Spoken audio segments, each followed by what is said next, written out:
Bonjour et bienvenue sur le plateau de topcom.fr, le portail de la communication par ceux qui la font. Aujourd'hui, nous allons parler de Babbel, l'application d'apprentissage de langue forte de plus d'1 million d'utilisateurs actifs.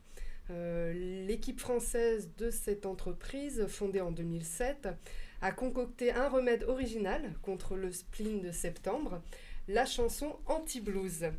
Pour en savoir plus, nous recevons Pauline Lagoun. Vous êtes chef de marque chez Babbel.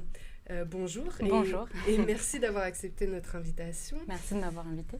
Pour commencer, quel est l'intérêt pour la marque de créer cette chanson anti-blues ? Donc tout d'abord, nous avons fait plusieurs études de marché pour essayer de comprendre un petit peu le rapport que les Français ont avec l'apprentissage des langues.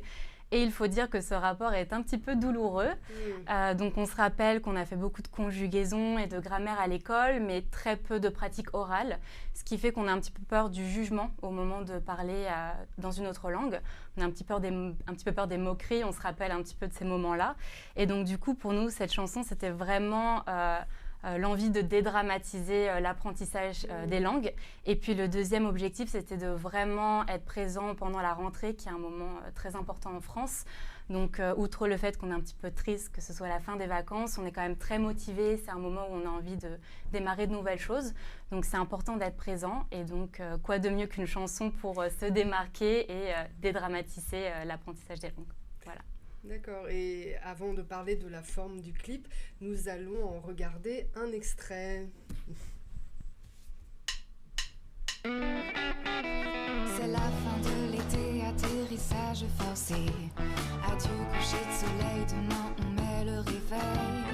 Moi je rêve déjà de mon prochain voyage. I've got la rentrée blues, but here we go, go, go. I've got la rentrée blues, but here we go, go, go. Dans ce clip que l'on a vu très coloré, vous avez choisi de mettre en scène 3 utilisateurs de l'application.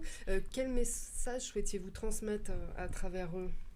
Alors, tout d'abord, je dirais qu'il n'y a pas vraiment d'utilisateur type. Donc, on peut apprendre une langue à n'importe quel âge pour différentes raisons. Mais c'est vrai qu'il y a 3 motivations qui ressortent vraiment en France. Donc, par exemple, la première motivation, c'est le travail. Donc, un Français sur 4 apprend clairement une langue pour son travail, trouver un job à l'étranger, avoir une promotion, trouver un autre travail en France où on a besoin de l'espagnol ou de l'anglais, par exemple.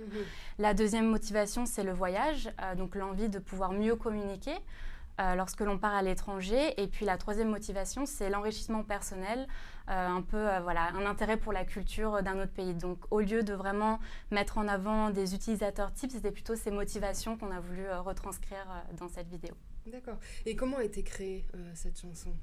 Donc chez Babbel, on a beaucoup de chance d'avoir une agence de création interne. Donc nous avons 30 personnes qui s'occupent de la production et la création de concepts.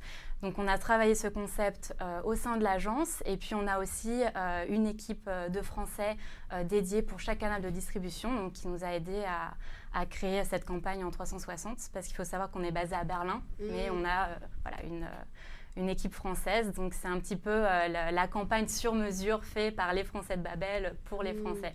Voilà. Et on a enregistré la musique avec une agence de création musicale parisienne, 31B, qui nous a aidé à revoir les paroles et à composer la musique. Voilà. Et le clip est accessible sur les plateformes d'écoute de musique telles que Deezer, YouTube, Spotify, ainsi que sur tous les canaux digitaux de Babbel. Quelles ont été les premières retombées ? Donc déjà, au bout de 3 jours, on avait 1 demi-million de vues sur YouTube. Donc on était extrêmement contents. Et aujourd'hui, on en est à peu près 1 million. On a des commentaires extrêmement positifs. Donc voilà, on nous dit que les paroles sont super, qu'ils adorent la pub. On a pu voir que beaucoup de personnes sont venues voir la pub 1 fois, 2 fois, 3 fois. Donc sont venues vraiment, l'ont partagé énormément. Donc ça, c'est vraiment top. Et puis, on a des ventes qui sont supérieures de 20% à ce qu'on avait planifié. Donc c'est extrêmement positif et ça nous donne envie de relancer une campagne très bientôt. Eh bien, merci Pauline Lagoun d'être venue nous parler de cette chanson anti-blues et à bientôt sur le plateau de topcom.fr.